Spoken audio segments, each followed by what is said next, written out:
பிரியமானவர்களே, இயேசு கிறிஸ்துவின் நாமத்தில் உங்களுக்கு என் அன்பின் வாழ்த்துக்கள். மறுபடியும் இந்த நாள்லையும் உங்கள் குடும்பத்தோடு சேர்ந்து ஜெபிக்கிறது எனக்கு ரொம்ப சந்தோஷம். நாம் தொடர்ச்சியாக முற்பிதாக்களுடைய குடும்பம் ஆபிரகாம், ஈசாக்கு அப்படி தியானித்து கொண்டே வருகிறோம்ல.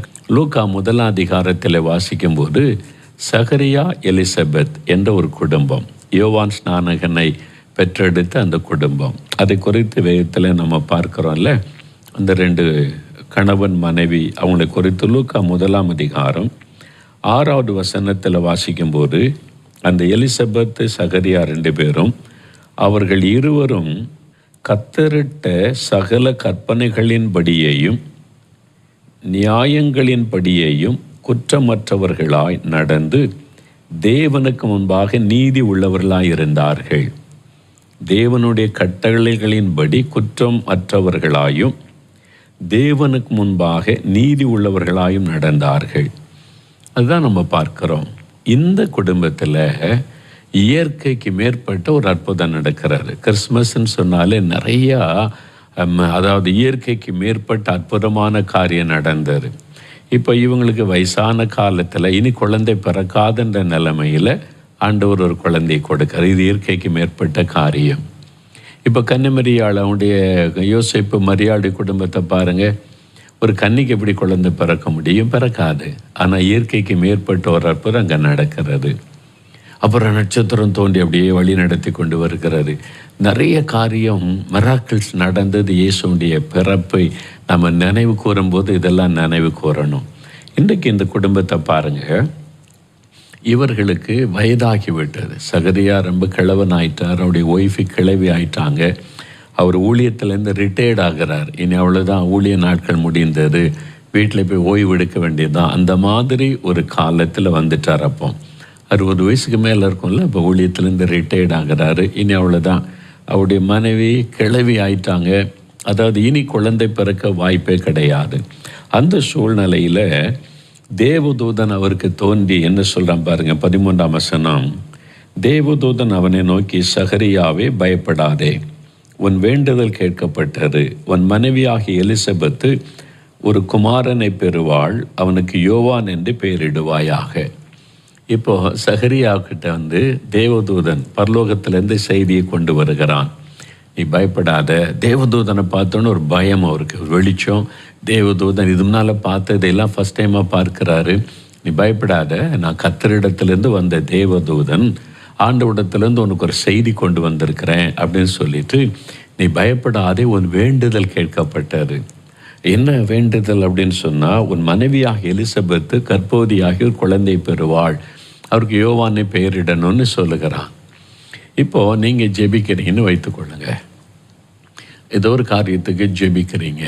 இப்போ தேவதூதன் நீ பயப்படாதே, உன் வேண்டுதல் கேட்கப்பட்டது, ஜெபம் கேட்கப்பட்டதுன்னு சொன்னால் என்ன பண்ணுவீங்க? சந்தோஷம் தானே படுவீங்க. அப்படியா, கர்த்தருக்கு ஸ்தோத்திரம், என் ஜெபத்தை கேட்டால் மகிழ்ச்சியாக துதிப்பீங்கல்ல. ஆனால் இவர் என்ன சொல்கிறார் பாருங்க, அது எப்படி ஆகும்? நான் கிழவனாயிட்டேன், ரிட்டையர்டு, என் மனைவி கிளவியாக்கி விட்டாள், இனி அவங்களுக்கு கர்ப்பத்தில் குழந்தை உண்டாக வாய்ப்பே கிடையாது. ஆனால் தேவதூதன் சொல்கிறான், அவன் வேண்டுதல் கேட்கப்பட்டது என்று. அப்போ அவர் ஜெபிச்சிருக்கிறாரு. எப்போ ஜெபிச்சு? இப்போ அவர் ஜெபித்திருந்தா என் ஜெபத்துக்கு பதில் கொடுத்த தேவனுக்கு ஸ்தோத்திரம்னு சொல்லியிருப்பார். அப்போ எப்போ ஜெபிச்சார்? 30 வருஷத்துக்கு முன்னால் ஜெபம் பண்ணார். அதில் கல்யாணம் ஆன புதுசில் 40 வருஷத்துக்கு முன்னால் ஜெபம் பண்ணினார். அது ஒரு 30 வருஷத்துக்கு முன்னால் ஜெபம் பண்ணி முடிச்சிட்டாரு. அவ்வளோதான். இதுக்கு மேலே இனிமேல் இவ்வளவு நாள் ஜெபம் பண்ணியாச்சு, இது இனிமே குழந்தை பெற வாய்ப்பில்லை, எனக்கு வயசாயிட்டு, என் மனைவியும் வயதாகி விட்டது, அதனால் இனி குழந்தை பெற வாய்ப்பே இல்லை. அப்போ ஜெபம் பண்ணுறதை நிறுத்திவிட்டு தெய்வ சித்தோன்னு நிறுத்திட்டார். இப்போ பரலோகத்திலேருந்து என்ன செய்தி வருது? உன் வேண்டுதல் கேட்கப்பட்டார். இது என்னடா இது, நாம் என்னைக்கோ ஜெபம் பண்ணோம், இப்போ அதுக்கு அந்த மாதிரி ஒரு சூழ்நிலையே இல்லை, இப்போ வேண்டுதல் கேட்கப்பட்டதுன்னா ஆண்டவர் பாருங்கள், யோவான் ஸ்நானகனை தேவன் கொடுத்து அந்த குடும்பத்தை ஆசீர்வதித்தார். இந்த சம்பவம் எழுதப்பட்டிருக்கு. அப்போது இயற்கைக்கு மேற்பட்ட ஒரு காரியம், இட்ஸ் எ மிராக்கிள். இனி சகரியா எலிசபெத்துக்கு குழந்தை பெற வாய்ப்பே இல்லைன்னு மருத்துவம் சொல்லி இருக்கும். என்ன அவ்வளோதான். ஆனால் அப்போ தேவன் அற்புதம் செய்கிறார். அவருக்கு குழந்தையை கொடுத்து இயேசுவுக்கு முன்தூதனாக யோவான் ஸ்நானகனை ஆண்டவர் பிறக்க வைக்கிறார். பிரியமானவளை, சில சமயம் அப்படி தான். நீங்கள் என்னைக்கோ ஜெபம் பண்ணியிருப்பீங்க, இப்போ மறந்துருப்பீங்க அந்த சூழ்நிலை. அன்னைக்கு 10 வருஷத்துக்கு முன்னால் 15 வருஷத்துக்கு முன்னால் ஜெபம் பண்ணியிருப்பீங்க. ஆனால் அந்த ஜெபத்தை தேவன் கவனமாய் குறித்து வைத்திருக்கிறார் உங்களுக்கு பதில் கொடுக்க. ஒரு வேலைக்காக காத்திருக்கிறார், அந்த வேலையிலே பதில் தருவார். உங்கள் குடும்பத்துக்காக, உங்கள் பிள்ளைகளுக்காக, அல்லது உங்கள் குழந்தைக்காக, திருமண காரியமா, இல்லை உங்கள் குடும்பத்தில் கடன் பிரச்சனைக்காக, ஏதோ ஒரு காரியத்துக்கு நீங்கள் ஜெபிச்சுக்கிட்டு இருந்தீங்க.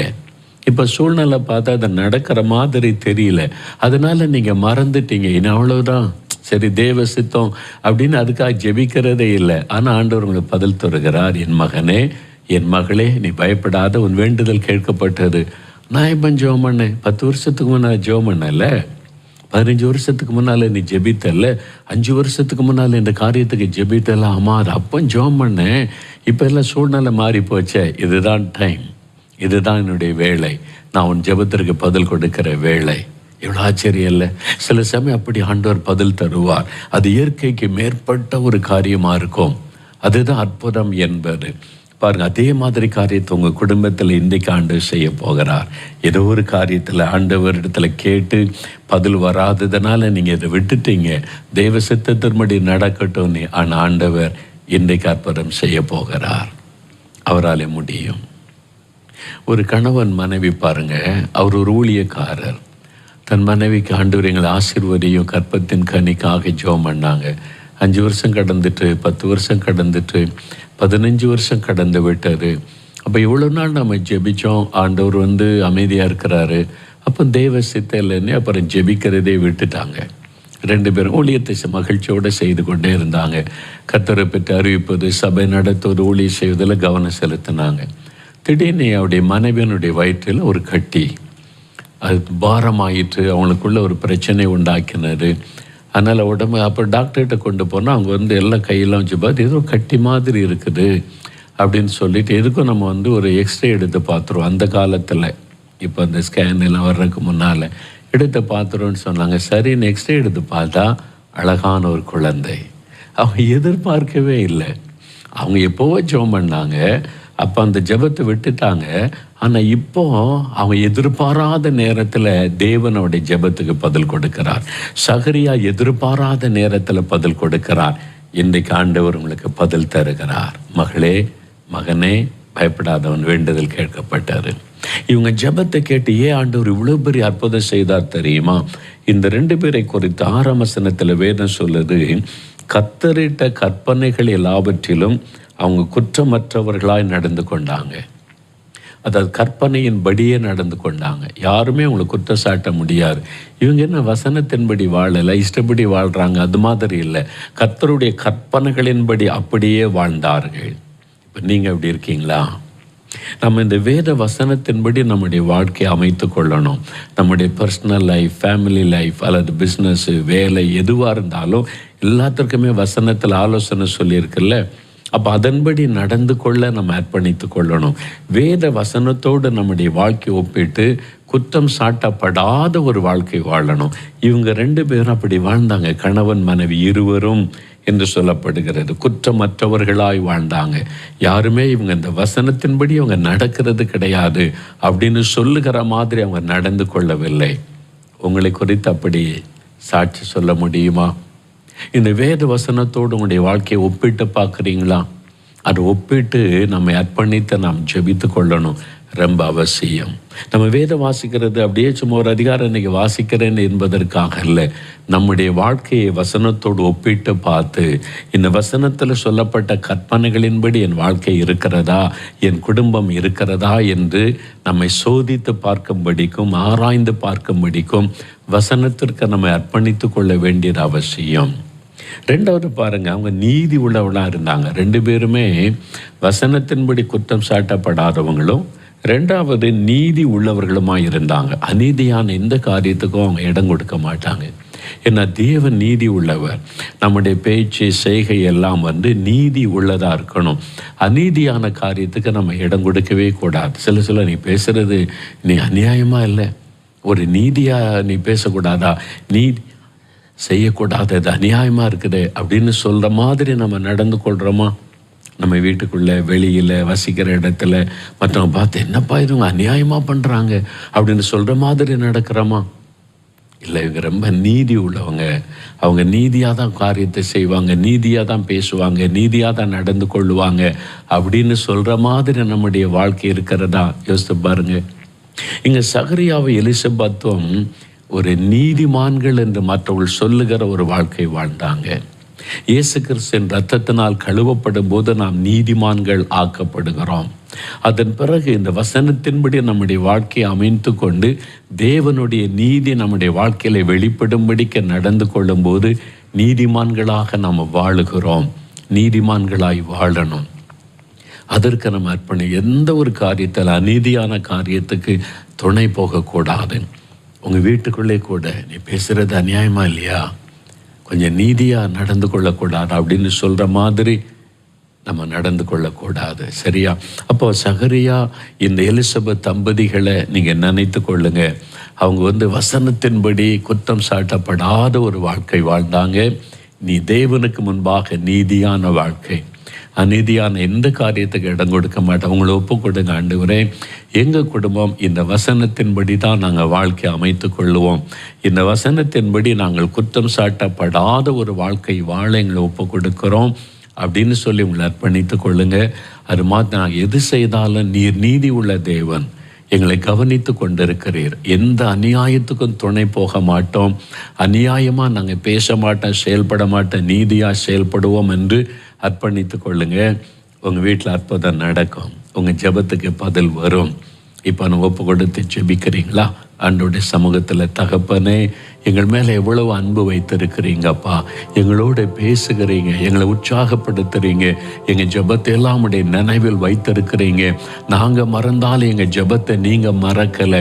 ஏற்ற காலத்தில் எங்கள் ஜெபத்திற்கு பதில் கொடுத்து எங்களை ஆசீர்வதித்து மகிழ பண்ணுகிற தேவன், இதோ இந்த பிள்ளைகள், இந்த குடும்பத்தார் இன்றைக்கு வேண்டிக் கொள்ளுகிற காரியங்கள், அநேக ஆண்டுகளுக்கு முன்பாய் வேண்டிக் கொண்ட காரியத்துக்கெல்லாம் நீங்கள் அற்புதம் செய்து அவளை மகிழ்விக்க போகிற அன்பிற்காக ஸ்தோத்திரப்பா. அவருடைய ஜெபம் கேட்கப்பட்டதற்காக உமக்கு ஸ்தோத்திரம். இன்றைக்கும் தகப்பனே, வசனத்தின்படி குற்றம் சாட்டப்படாத ஒரு வாழ்க்கை வாழ, குற்றமற்ற ஒரு வாழ்க்கை வாழ தங்களை அர்ப்பணித்துக் கொள்ளுகிற பிள்ளைகளுக்கு உதவி செய்யும். நீதியாக நடந்து கொள்ளவும், நேர்மையாய் நடந்து கொள்ளவும், அநீதியான எந்த காரியத்திற்கு இடம் கொடுக்காதபடி நீர் நீதி உள்ள தேவனாய் இருக்கிறபடியால் நாங்களும் நீதி உள்ளவளாய் நடக்க ஒப்பு கொடுக்கிறோம். அப்படி அர்ப்பணிக்கிற ஒவ்வொரு குடும்பத்தையும் ஆசீர்வதியும். இந்த பிள்ளைகள் மகிழ்ந்திருக்கும்படிக்கு செய்யும். மற்றவர்களை சந்தோஷப்படுத்துகிற பிள்ளைகளாக ஆசீர்வதியும். எல்லா வியாதிகளும், வேதனைகளும், குறைவுகளும் இயேசு கிறிஸ்துவின் நாமத்தில் விலகட்டும். இந்த நாளில் அவளை ஆசீர்வதித்து மகிழ பண்ணும். அன்று எங்கள் குடும்பத்தில் எப்படி இந்த எழுப்புதலை கட்டளையிடும்படி எங்களுக்குள்ளே ஆவியானவர் கிரியை செய்கிறீரோ, எங்கள் சபையிலும் அந்த மாதிரி எழுப்புதல் உண்டாகணும். எல்லா குடும்பங்களும் சகரியா எலிசபெத் குடும்பத்தை போல குற்றமற்ற குடும்பங்களாக, நீதி உள்ள குடும்பங்களாய் வாழ உதவி செய்யும். எங்கள் தெருக்களில் இருக்கிற எல்லாரும் ரட்சிக்கப்படணும். இயேசுவாகிய ரட்சகர் அறிந்து கொள்ளணும். அவருடைய மனக்கண் திறக்கப்படணும். அதற்காக ஜெபிக்கிற எங்கள் பட்டணத்தில் ஆண்டவருடைய வல்லமை வெளிப்பட்டு எல்லாருமே அறிந்து கொள்ள வேண்டும் என்று நாங்கள் மன்றாடி ஜெபிக்கிறோம். ஆண்டவரே, எங்களுடைய தமிழ்நாட்டில், எங்களுடைய இந்தியாவில் கர்த்தருடைய வெளிச்சம் உதிக்கட்டும். நீர் உலக ரட்சகர் என்பதை எல்லாரும் அறிந்து கொள்ள நாங்கள் எல்லாருக்காக ஜெபிக்கிறோம். எந்தெந்த குடும்பத்தில் இன்றைக்கு பாதிக்கப்பட்டு சோர்ந்து போய் இருக்கிறாங்களோ, என் ஜெபத்திற்கு பதில் வரவில்லை என்று கலங்குகிறார்களோ, அவங்களுக்கெல்லாம் அற்புதம் செய்து மகிழ பண்ணுங்கப்பா. நாங்கள் அவங்களுக்காக ஜெபிக்கிறோம். இயேசு கிறிஸ்துவின் நாமத்தில் ஜெபிக்கிறோம் பிதாவே. ஆமேன், ஆமேன். பிரியமானவர்களே, ஆண்டவர் உங்களோடு பேசினாரா? இல்லை, ஆண்டவர் பேசினார்ல, ரொம்ப சந்தோஷம். அப்போ இந்த சகரியா எலிசபெத் குடும்பத்தை நீங்கள் நினைத்து கொள்ளணும். தினந்தோறும் குடும்பமாக ஜெபிக்க மறவாதிருங்க. கர்த்தருடைய ஆசீர்வாதம் உங்களோடு இருப்பதாக. ஆமேன்.